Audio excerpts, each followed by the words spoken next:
John Wetton, how's it going with the career these days? You got a new album. Yeah, not so bad, not so bad. A lot of stuff going on at the moment. I just finished a tour with UK. I finished a tour with Asia, and I've got a new record coming out. And Raised in Captivity. Yeah, it's the first solo album for about 7 years, and I love it. I've just got some of my favourite people on it, and yeah, I think it's a really good album.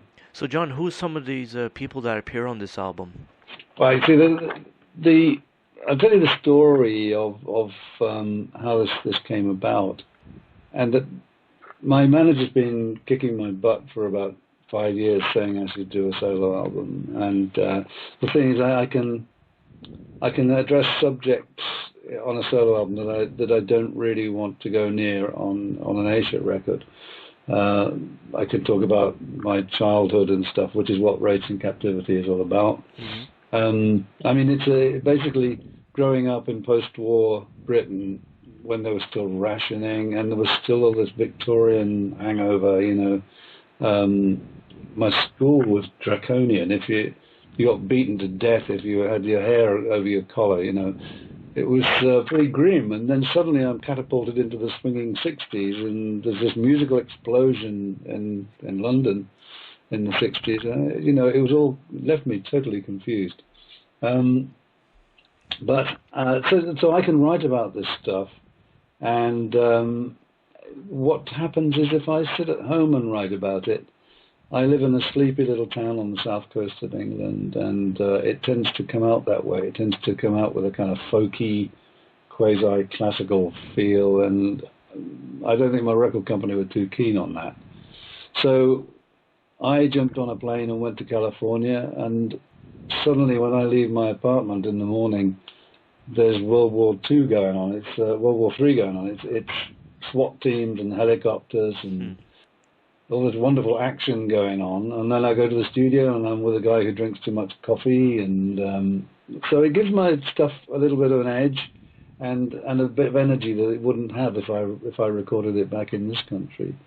So I can take my songs, which basically I sit at my piano or my guitar and write, and go and record them in California, and they take on a completely different personality, which is great. We recorded the album between the two of us, really. There was only the two of us playing on it for most of the time, and we invited people at the very end to do to put their solos on and put their appearances in.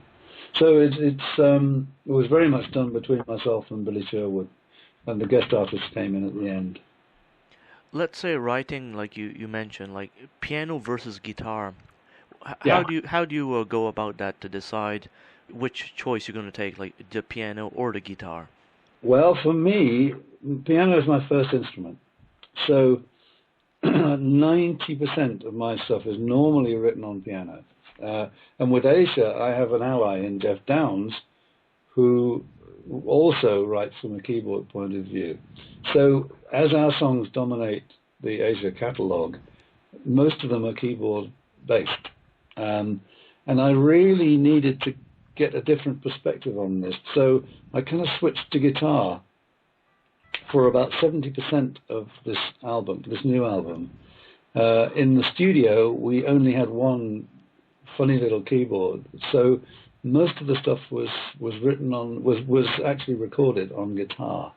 It gives it a slightly different edge. It gives it a bit more of a rock feel to everything. So and the chords tend to come out differently on guitar. So it was a decision really to try and angle the album towards guitar rather than towards keyboard. It gives it a different sound, a different complexion from Asia anyway, which is great. Piano songs, that all start from there. It makes it different. It's a different type of a mood, let's say, or something like that. Yeah, it does. Do you think a lot more people should maybe approach this way of recording and writing?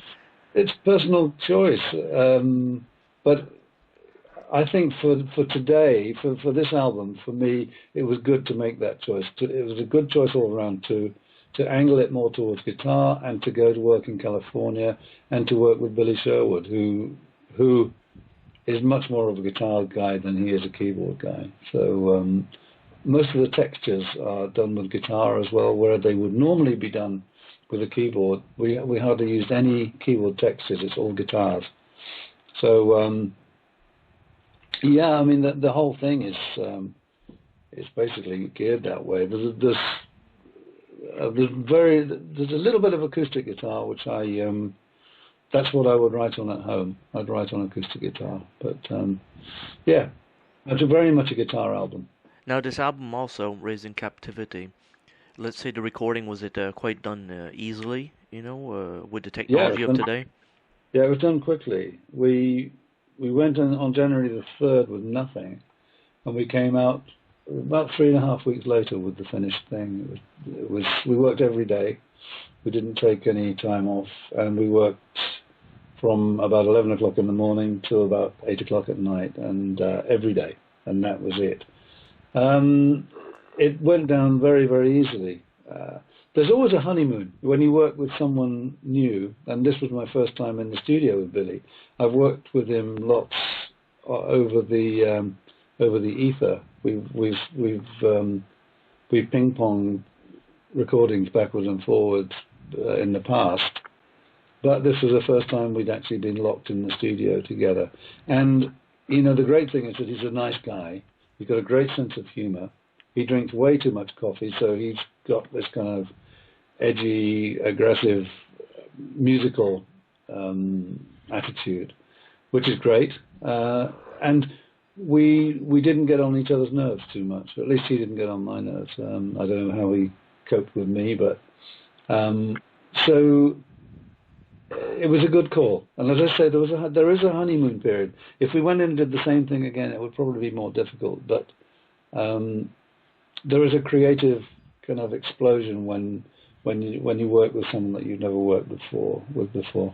So yeah, it was great for me. It's like moving house. It's like a new affair or a new relationship. It's exciting. Also, the mastering on it is got a very clean, balanced sound to it. Where was this album mastered at? It was mastered by a guy, one of Billy's friends, a guy, Channel Fuse Media Mastering. I think that's somewhere, I've got a feeling it's somewhere in Alabama. It's somewhere really kind of off the map, There's no offense to Alabama people, but it's not what you'd expect from an album that was recorded in Los Angeles. What's your take on mastering today compared to the 70s, let's say, like the difference, like with the vinyl and CD, like all the productions are starting to be a little bit maxed out, let's say?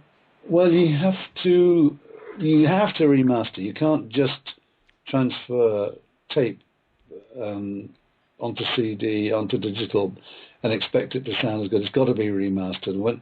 When I go in to master something, I wasn't involved with the mastering on this because Billy is the producer, but usually on co-productions, I'll go and have a listen with the mastering engineer. And when you listen to, they have an A/B switch, in the mastering suite where they can show you what it sounds like coming from the master that you brought in.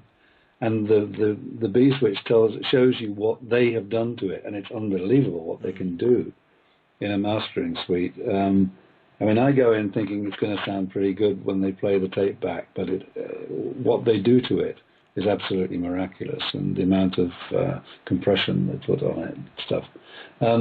So a good mastering engineer can make or break the record, as far as I'm concerned.